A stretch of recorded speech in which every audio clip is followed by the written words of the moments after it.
درس حدیث میں آج آپ کے سامنے آداب معاشرت پہ کچھ حضور اکرم صلی اللہ علیہ وسلم کی ٹیچنگ آپ کے سامنے پیش کروں گا۔ اللہم صلی اللہ سیدنا محمد وعلی آل سیدنا محمد بارک وسلم۔ بسم اللہ الرحمن الرحیم۔ حضرت انس رضی اللہ تعالیٰ عنہ سے روایت ہے کہ رسول اللہ صلی اللہ علیہ وسلم نے فرمایا کہ اے بیٹے، جب تم اپنے گھر میں جایا کرو تو گھر والوں کو سلام علیکم کر لیا کرو، یہ تمہارے اور تمہارے گھر والوں کے لیے برکت کا موجب ہے۔ سلام کرنے کا حکم ہے اپنے گھروں میں۔ آپ بہت دنوں کے بعد گھر میں آئے، گھر بند تھا، تو اس کے باوجود بھی آپ کو سلام کرنا ہے۔ سلام کیا ہے؟ سلام ایک دعا ہے کہ آپ وہاں موجود جن ہوں یا انسان ہوں ان پہ سلامتی بھیج رہے ہیں اور وہ پلٹ کے آپ کے اوپر سلامتی بھیجیں گے۔ یہ ہے سب سے بڑا فائدہ۔ قرآن کی ایک آیت میں اللہ نے کہا کہ کوئی تمہیں اگر دعا دے تو پلٹ کے اس سے بہتر دعا دو۔ تو کوئی کسی کو آپ سلام کریں گے تو وعلیکم السلام ضرور کہے گا، بلکہ حکم تو ہے وعلیکم السلام ورحمۃ اللہ کہنا چاہیے، ورحمۃ اللہ وبرکاتہ بھی جوڑ سکتے ہیں۔ تو یہ زیادہ بہتر ہوگا اس سے جس نے سلام کیا، اسے آپ نے اس طرح سے مکمل کیا سلام۔ سورہ نور ہے قرآن میں، اس کی 27 نمبر آیت میں گھروں میں داخلے پر سلام کا حکم اللہ نے دیا، مطلب اپنے گھر ہوں یا دوسروں کے گھر ہوں، اس آیت کا مفہوم یہ ہے۔ سورہ تحریم ہے، اس کی 6 نمبر آیت میں گھر کے سربراہ کو حکم دیا کہ گھر والوں کو آگ سے بچائے، مطلب اللہ اور اس کے رسول کی تعلیمات جو ہیں وہ اپنے گھروں میں اس طرح سے پیش کرتے رہیں کہ لوگ دوزخ سے بچیں، انہیں جنت کا شوق پیدا کریں اپنے گھر والوں کو۔ سورہ نور کی ہی 28 نمبر آیت میں بنا اجازت گھر میں داخل ہونے سے منع کیا، اور اگر اندر سے یہ کہا جائے کہ واپس چلے جاؤ تو واپس چلے جانا ہے، ہمارے یہاں تو برا مان جائیں گے۔ اگر مان لو میں آرام کر رہا ہوں، میں نے بڑے بڑے دینداروں کو دیکھا جو میرے سے ملاقات کرنے آئیں گے، اندر سے کہلوا دیا کہ جی سارا دن کے تھکے ہوئے آئے ہوئے ہیں، لیٹے ہیں، کہ جی نہ ان سے کہو لکھنؤ سے آئے، ان سے کہو جی فلاں جگہ سے آئے۔ یہ کوئی بات ہے کیا بھائی؟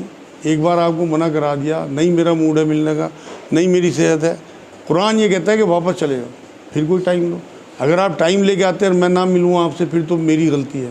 لیکن جب آپ نے ٹائم نہیں لیا اور آپ آگے بیل بجا رہے ہیں، میرا من نہیں ہے، میری صحت نہیں ہے، میری طبیعت خراب ہے، مجھے کوئی اور کام ہے، میرے گھر میں کوئی فنکشن ہے، اگر آپ کو اندر سے کوئی کہلوائے تو یہ آپ لوگوں کے لیے ٹیچنگ ہے کہ اگر کوئی ملنا نہ چاہے تو برا نہ مانیں، چلے جائیں۔ یہ نہیں کہ بھائی یہ تو بڑا پاٹے خاں بن گیا، منع کر رہا ہم سے ملتا نہیں۔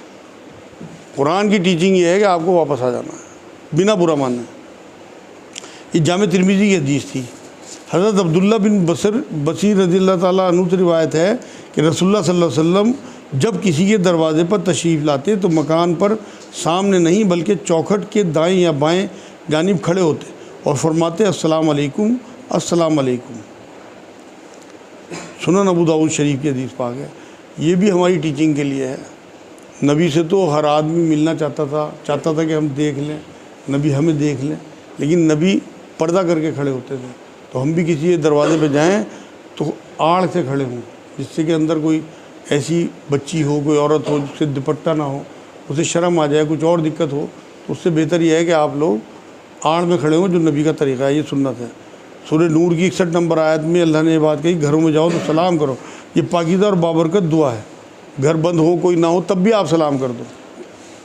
حضرت جابر رضی اللہ تعالیٰ عنہ سے روایت ہے کہ میں ایک دفعہ قرض کے متعلق بات چیت کرنے کے لیے جو میرے باپ کے ذمہ تھا، رسول اللہ صلی اللہ علیہ وسلم کی خدمت میں حاضر ہوا۔ میں نے دروازہ کھٹکھٹایا اور آپ نے پوچھا کون ہے؟ میں نے جواب دیا کہ میں ہوں۔ آپ صلی اللہ علیہ وسلم نے فرمایا میں کیا؟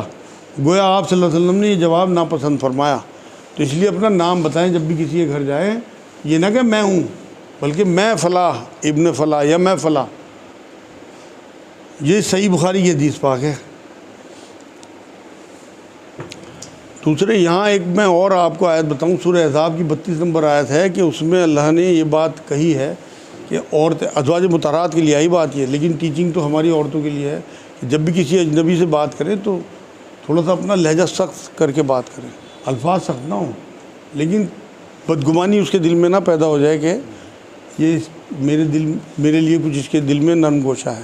تو اس لیے عورتوں کے لیے ٹیچنگ ہے، قرآن کی آیت ہے، سورہ احزاب ہے 33 نمبر سورہ، اس کی 32 نمبر آیت میں آپ یہ دیکھیں کہ سورہ انعام کی 54 نمبر آیت جو ہم آج کل مطالعہ کر رہے ہیں جس صورت کا، اس میں اللہ نے کہا کہ جب کوئی آئے تو تجھے سلام کرے تو تیرے اوپر بھی رحمت کرنا لازم، مطلب تجھے بھی سلام کا جواب دینا ہے۔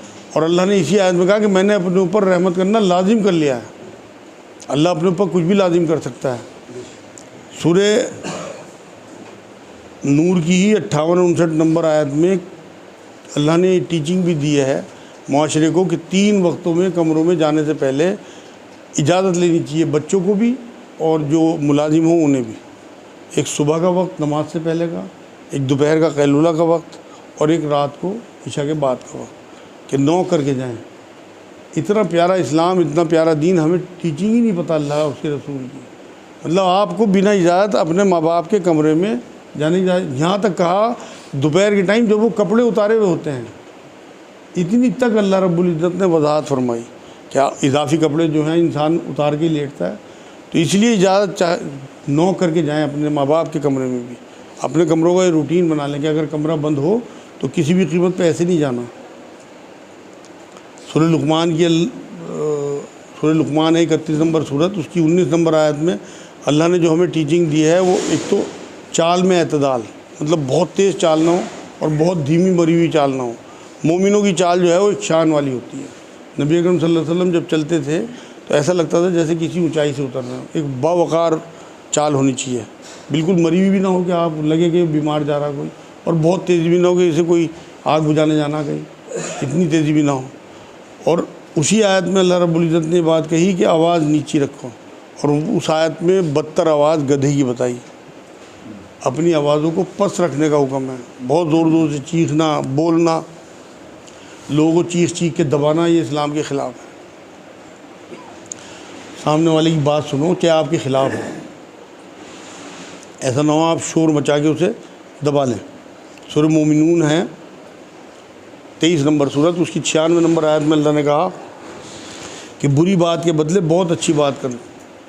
اسی طرح سے سورہ حامیم سجدہ ہے، اس کی 34 نمبر اور 35 نمبر آیت میں اللہ نے کہا بھلائی اور برائی برابر نہیں ہو سکتے، برائی کا بدلہ بھلائی سے دو گے تو تمہارا دشمن بھی تمہارا دوست بن جائے گا۔ اسی اگلی آیت میں 35 نمبر میں بات کہی ہے، لیکن یہ بڑے نصیبوں والوں کے کام ہے کہ جو صبر کرنا یا برائی کا بدلہ بھلائی سے دینا یہ آسان کام نہیں ہے، بلکہ اس کے لیے بہت اندر جذبہ چاہیے، صبر چاہیے، اعتدال چاہیے۔ یہ صحیح بخاری کی حدیث پاک تھی بھائی۔ حضرت ابو ہریرہ رضی اللہ تعالیٰ عنہ سے روایت ہے کہ رسول اللہ صلی اللہ علیہ وسلم جب چھینک آتی تھی تو آپ اپنے ہاتھ یا کپڑے سے چہرہ مبارک کو ڈھانپ لیتے تھے اور اس کی آواز کو دبا لیتے تھے۔ جامع ترمذی کی حدیث پاک ہے۔ میں تو آج مسجدوں میں دیکھتا ہوں اتنے موٹے موٹے ڈکار لیں گے، چھینکے لیں گے اور جمبائیے لیں گے، کوئی تمیز نہیں ہوتی برابر والے۔ جس نبی نے ہمیں یہ بات تعلیم کی ہو کہ پیاز کھا کے بھی مسجد میں نہ جاؤ کہ تمہارے پڑوسی کو تمہاری بو سے منہ کی تکلیف نہ ہو، اس کے برابر میں کھڑے ہو کے آپ بنا ہاتھ رکھے اتنی لمبی جمبائی لیں گے، اس پہ کیا بیتے گی؟ جب آپ کھانسیں گے اور اس کا تھوک اس کے ہاتھوں پہ یا برابر میں اس کے کپڑوں پہ جائے گا، اس پہ کیا بیتے گی؟ جب آپ وضو کر کے اور پانی کے رومال سے صاف کرنے کے بجائے وہاں چھڑکیں گے صفوں پہ، تو اس پہ کیا بیتے گی؟ اس لیے یہ ساری وہ چیزیں ہیں جو معاشرے میں ہمیں اچھا انسان بناتی ہیں، اور یہ ساری تعلیمات قرآن اور حدیث کی ہیں۔ تو کبھی بھی چھینک آئے مسجد میں، ڈکار آئے، تو آپ اپنے ہاتھ سے اسے دبا لیا کریں۔ جمبائی کے بارے میں تو نبی نے فرمایا کہ یہ شیطان کی طرف سے ہے، اسے دبا دیا کرو، ختم کر دیا کرو۔ حضرت ابو ہریرہ رضی اللہ تعالیٰ عنہ سے روایت ہے کہ رسول اللہ صلی اللہ علیہ وسلم نے فرمایا جمبائی شیطان کی طرف سے ہے، جب تم میں سے کسی کو جمبائی آئے تو جہاں تک ہو سکے اس کو روکے، اس لیے کہ جب کوئی جمبائی میں ہا ہا کرتا ہے تو شیطان ہنستا ہے۔ صحیح بخاری کی حدیث پاک ہے۔ حضرت جابر رضی اللہ تعالیٰ عنہ سے روایت ہے کہ رسول اللہ صلی اللہ علیہ وسلم نے منع فرمایا کہ آدمی بائیں ہاتھ سے کھائے یا صرف ایک پاؤں میں جوتی پہن کر چلے، اور اس سے بھی منع فرمایا کہ آدمی صرف ایک چادر اپنے اوپر لپیٹ کر ہر طرف سے بند ہو جائے، یا ایک کپڑے میں اس طرح بکل مار کر بیٹھے کہ اس کا سطر کھلا ہو۔ صحیح مسلم کی حدیث پاک ہے۔ حضرت برہ بن عازب رضی اللہ تعالیٰ عنہ سے روایت ہے کہ رسول اللہ صلی اللہ علیہ وسلم نے فرمایا کہ جب دو مسلمان ملیں اور مصافحہ کریں تو ان دونوں کے جدا ہونے سے پہلے ان کو بخش دیا جاتا ہے۔ جامع ترمذی کی حدیث پاک ہے۔ سورہ مجادلہ ہے قرآن میں 58 نمبر سورت، اس کی 11 نمبر آیت میں اللہ نے یہ بات کہی کہ مجلس میں جب جگہ کشادہ کرنے کو یا اٹھنے کو کہا جائے تو کہنا مان لیا کرو۔ مطلب مجلس میں جگہ اگر آپ کو کہا جائے بھائی آگے آ جاؤ، بھیڑ زیادہ ہو گئی، تو فوراً تعمیل کریں۔ یہ معاشرے کو خوبصورت بنانے والی چیزیں ہیں۔ حضرت ابو سعید خدری رضی اللہ تعالیٰ عنہ سے روایت ہے کہ رسول اللہ صلی اللہ علیہ وسلم نے فرمایا کہ بازاروں میں بیٹھنے سے بچو۔ صحابہ نے عرض کیا کہ یا رسول اللہ ہمیں تو وہاں بیٹھے بغیر چارہ نہیں، ہم وہاں باہم گفتگو کرتے ہیں۔ اس پر آپ صلی اللہ علیہ وسلم نے فرمایا کہ اگر تمہیں بیٹھنا ہی ہے تو گزرگاہ کا حق ادا کرو۔ صحابہ نے پوچھا کہ یا رسول اللہ گزرگاہ کا حق کیا ہے؟ آپ صلی اللہ علیہ وسلم نے فرمایا نیچی نظر رکھنا، تکلیف نہ دینا، سلام کا جواب دینا، بھلائی کا حکم دینا اور برائی سے روکنا۔ صحیح بخاری کی حدیث پاک ہے۔ حضرت امام شعبی سے روایت ہے کہ رسول اللہ صلی اللہ علیہ وسلم نے حضرت جعفر بن ابی طالب کا استقبال کیا اور معانقہ فرمایا، معانقہ فرما کر دونوں آنکھوں کے درمیان پیشانی پر بوسہ دیا۔ سنن ابو داؤد شریف کی حدیث پاک ہے۔ جب یہ ہجرت سے لوٹ کے آئے ہیں جعفر طیار رضی اللہ تعالیٰ عنہ، تو حضور صلی اللہ علیہ وسلم کھڑے ہوئے اور انہیں چپٹایا، مطلب گلے لگایا، اور پھر ان کے ماتھے پہ بوسہ دیا۔ تو یہ وہ حدیث ہے، سنن ابو داؤد شریف کی حدیث پاک ہے۔ ایک دو حدیثیں اور سن لیں بس، پھر انشاءاللہ اس کے بعد سوال جواب کریں۔ حضرت ابو ہریرہ رضی اللہ تعالیٰ عنہ سے روایت ہے کہ رسول اللہ صلی اللہ علیہ وسلم نے فرمایا کہ جس نے انسان کا شکریہ ادا نہ کیا اس نے اللہ کا بھی شکریہ ادا نہ کیا۔ جامع ترمذی کی حدیث پاک ہے۔ مطلب اگر آپ کے لیے کوئی تحفہ لائے یا کوئی آپ سے ملنے آئے یا آپ کا کوئی کام کرا دے، آپ کے لیے کوئی سفارش کر دے، تو اس کا شکریہ ضرور ادا کریں۔ آپ کو کوئی انویٹیشن بھیجے، اپنے یہاں شادی میں بلائے، اپنے گھر دعوت میں، تو اسے فون کر کے شکریہ ضرور ادا کریں۔ یہ آپ اس کا شکریہ نہیں، اللہ کا شکریہ ادا کر رہے ہیں کہ اس نے توفیق دی اسے اور اس نے آپ کو دعوت میں بلایا۔ یہ بہت ضروری ہے۔ آپ کوئی فنکشن کریں تو آپ ضرور میسج کریں بعد میں کہ آپ لوگوں کا بہت شکریہ، آپ میرے بلاوے پہ آئے۔ اس سے بڑی محبتیں بڑھتی ہیں۔ اس میں کچھ نہیں جاتا۔ آج کل تو واٹس ایپ پہ آپ گروپ بنا کے ایک دم سب کو بھیج سکتے ہو میسج۔ جامع ترمذی کی حدیث ہے۔ حضرت عبداللہ بن عمر رضی اللہ تعالیٰ عنہ سے روایت ہے کہ رسول اللہ صلی اللہ علیہ وسلم نے فرمایا ہر مسلمان دوسرے مسلمان کا بھائی ہے، اس لیے نہ تو خود اس پر ظلم و زیادتی کرے، نہ دوسروں کا مظلوم بننے کے لیے اس کو بے یار و مددگار چھوڑ دے، اور جو کوئی اپنے بھائی کی حاجت پوری کرے گا اللہ تعالیٰ اس کی حاجت روائی کرے گا، اور جو کسی مسلمان کی تکلیف اور مصیبت کو دور کرے گا اللہ تعالیٰ قیامت کے دن اس کی مصیبتوں میں سے اس کی کسی مصیبت کو دور کرے گا، اور جو کسی مسلمان کی پردہ داری کرے گا اللہ تعالیٰ قیامت کے دن اس کی پردہ داری کرے گا۔ صحیح بخاری صحیح مسلم کی حدیث ہے۔ حضرت ابو موسیٰ اشعری رضی اللہ تعالیٰ عنہ سے روایت ہے کہ رسول اللہ صلی اللہ علیہ وسلم نے فرمایا کہ ایک مسلمان کا دوسرے مسلمان سے تعلق ایک مضبوط عمارت جیسا ہے، اس کا ایک حصہ دوسرے کو مضبوط کرتا ہے۔ پھر آپ صلی اللہ علیہ وسلم نے ایک ہاتھ کی انگلیاں دوسرے ہاتھ کی انگلیوں میں ڈال کر دکھایا کہ مسلمانوں کو اس طرح باہم وابستہ اور مضبوط ہونا چاہیے۔ اس طرح انگلیاں، جیسے آپ دیکھتے ہیں ایک اینٹ میں دوسری اینٹ پھنسا کے جو راج مستری ہوتے ہیں وہ مضبوطی دیتے ہیں دیوار کو، بالکل اس طرح سے۔ صحیح بخاری صحیح مسلم کی حدیث پاک ہے۔ آج کی آخری حدیث حضرت نعمان بن بشیر رضی اللہ تعالیٰ عنہ سے روایت ہے کہ رسول اللہ صلی اللہ علیہ وسلم نے فرمایا کہ جب مسلمان ایک شخص واحد کے مختلف اعضاء کی طرح ہے، کہ سب مسلمان ایک شخص واحد کے مختلف اعضاء کی طرح ہیں، اگر اس کی آنکھ دکھے تو اس کا سارا جسم دکھ محسوس کرتا ہے، اور اسی طرح اس کے سر میں تکلیف ہو تو بھی اس کا سارا جسم تکلیف میں شریک ہوتا ہے۔ صحیح مسلم کی حدیث پاک ہے۔ اب ذرا اپنے اوپر غور کر لیں ہم کہ ہمارے جو پوری دنیا میں مسلمان بھائی پھیلے ہوئے ہیں، جہاں جہاں ان پہ ظلم ہو رہے، تو واقعی کیا ہم راتوں میں اپنی نمازوں کے بعد ان کے لیے دعا کرتے ہیں؟ اگر ہم کچھ نہیں کر پا رہے ان کے لیے، کیا ہم ان کی مدد کا کچھ سوچتے ہیں؟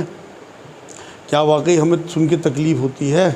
کیا اس کا کچھ ہم انتظام کرتے ہیں کہ اللہ سے ان سے دعا کریں کہ اللہ پاک ان کی ان تکلیفوں کو دور کر دے، جو ہماری بہنوں کی بے حرمتی ہو رہی، جو ہمارے بھائیوں کے ٹکڑے کیے جا رہے ہیں، ان کے خیال بھی ہمارے دل میں آتا ہے، یا صرف ہم بریانی اور جو نہاری ہے اسی میں لگے ہوئے ہیں؟ یہ سوال جواب ہوگا بھائی، اپنا محاسبہ کرنے کا وقت ہے۔